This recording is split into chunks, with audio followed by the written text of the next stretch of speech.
Good evening, everyone, and welcome to Soccer is a Kick in the Grass. This is Andrew Battisti. Thanks very much for being with us tonight.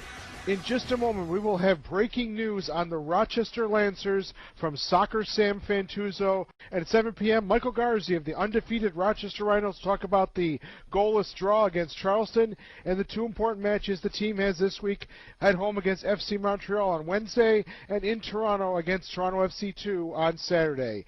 Let's now bring in our next guest from the undefeated Rochester Rhinos, Mike Garzi. Mike's appearance brought to you by the Rhinos. Wednesday, Rhinos host FC Montreal at 7:05. Business person special night. Club seats are just $15. Get your tickets at 454-KICK or at rhinosoccer.com. Mike, thanks for coming on the show tonight. Thanks for having me. Well, Mike, first of all, congratulations on the result against Charleston. For those people who don't know, Charleston has not lost a match at home in their last 19 appearances at Blackbaud Stadium. So it's a very tough place to play. And you guys went old school, and I love to see it. You know, when I say that, the Rhinos, yourself and Johnny Mendoza, man-marked the top scorer for the Battery, Dane Kelly, out of the match. He didn't hardly get a look at goal. And tell us about that experience and how you prepared to be a man-marker. I don't know if that's something you'd done before or something that you have done in the Rhinos training at all.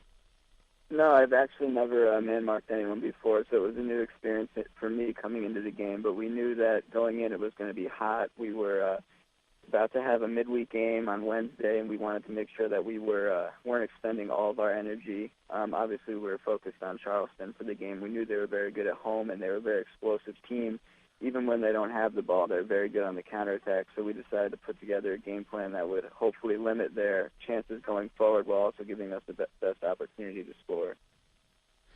Well, Coach Bob Lilly was very quiet about it. I interviewed him on our podcast, the Coach's Corner, which you can hear at rhinosoccer.com. I'm happy to do that for the Rhinos this year. He didn't give any indication they were going to throw that little wrinkle in there, but it certainly worked. I'm sure that Coach Mike Anhauser didn't expect it. And you got to give Charleston credit, though, Mike. They played great defense, too. It was very few chances in the match, and really not a surprising result given the good defensive play of both teams. Yeah, you know, it was a hard-fought game. It was a lot more physical than I think we were expecting going into it. But we have to credit Charleston. You know, they limited our chances as well. We knew going into the game that was our game plan, but they were very smart going forward as well. They weren't giving too much away. They were smart on the ball and made it difficult for us to get our key guys forward and really expose them in the back. So you got to credit them a little bit as well for that.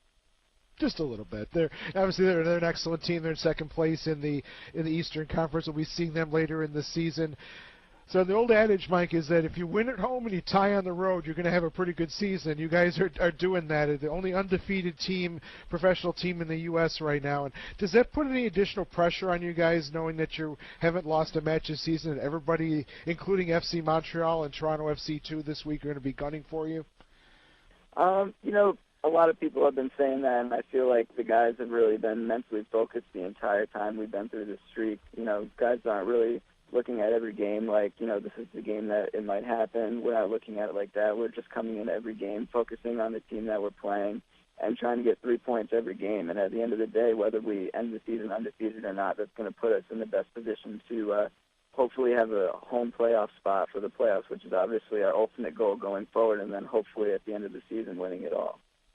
It's been since 2006 when the Rhinos hosted a championship game last, and it was Bob Lilly coaching Vancouver and defeating the Rhinos 3-0 in that championship match. But this Wednesday, it's FC Montreal, a team that we've already played 3 times. They've just won once this year, but it was against Charleston, so you know they have some talent.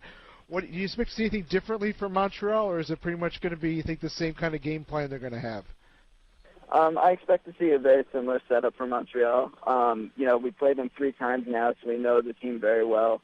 You know, they do have 1 win on the season, but you can't look past that. You know, every team in the league is capable of beating you on any given day. We need to approach the game like it's any other team. You know, we know the team very well, obviously, since we played them 3 times. So I feel like if we stick to a game plan that Coach really gives us and everyone buys into it, you know, we'll hopefully come out with 3 points at the end of the day and then look towards Toronto on the weekend.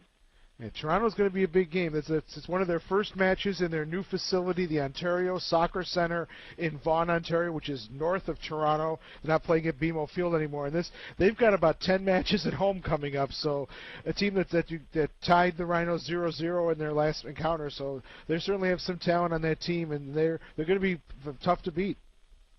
Yeah, you know, when we went for Toronto for their first home game of the season, they really came out and showed that they had the ability to play. They were a lot better than when they were on the road when they played us at home.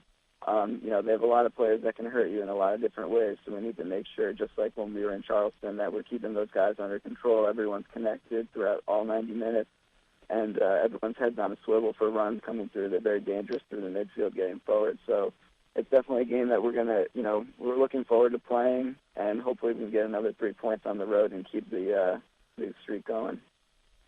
Again, the Rhinos in action Wednesday night at St. Louis Stadium, the only Wednesday night game this year. FC Montreal kicks off at 7:05, and then go to rhinosoccer.com for the YouTube feed. The Rhinos taking on Toronto FC2. It's a 3 p.m. kickoff. If you can't make it up to Canada, or try to make it up to Canada if you can, it's only a 3-hour drive up to Toronto to see the Rhinos in action against Toronto FC2. Mike, thanks very much for being on the show tonight, and we'll see you Wednesday at St. Louis Stadium. Thanks for having me. Thanks, Mike. It's Mike Garzi from the Rochester Rhinos on Soccer is a Kick in the Grass.